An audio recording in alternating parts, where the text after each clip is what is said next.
my grandfather was a Greek Cypriot and he emigrated from Cyprus in 1974 when the Turkish invasion happened and moved to Blackpool.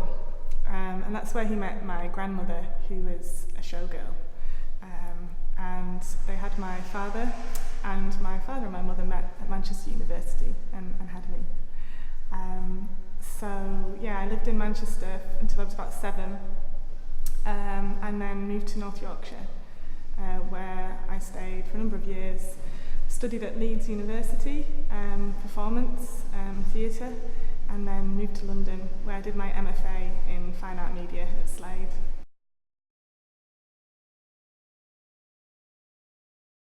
I work primarily in performance, and I guess my work investigates kind of the live presence in the gallery space and what that is. I like to sort of play with the idea of spectacle and performance, and also exploring how the viewer or the gallery visitor interacts with kind of a live body or a live presence. My performances usually involve some kind of movement, music.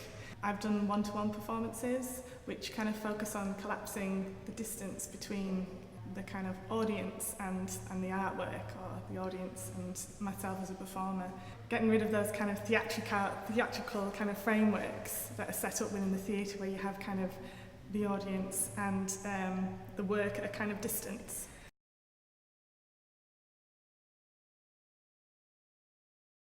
So it was great to get the opportunity to meet Laura at the Slade degree show.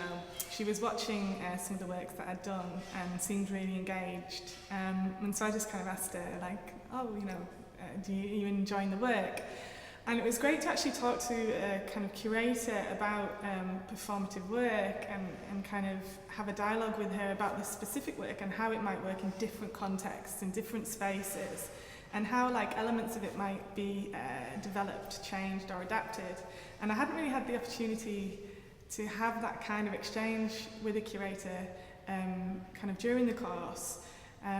So for me it was really exciting, and I could imagine like new possibilities for the work, and I could really start to see it operating outside of the kind of educational context, which was quite exciting.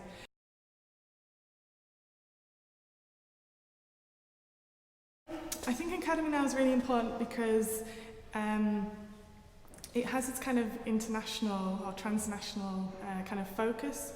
So what you get is, particularly from someone coming from kind of a British art school, you get this kind of idea that you can put your work on a larger platform, a platform that can kind of reach out to different places, different contexts, and I think that's really exciting. It kind of gives it a kind of distinctness in a way.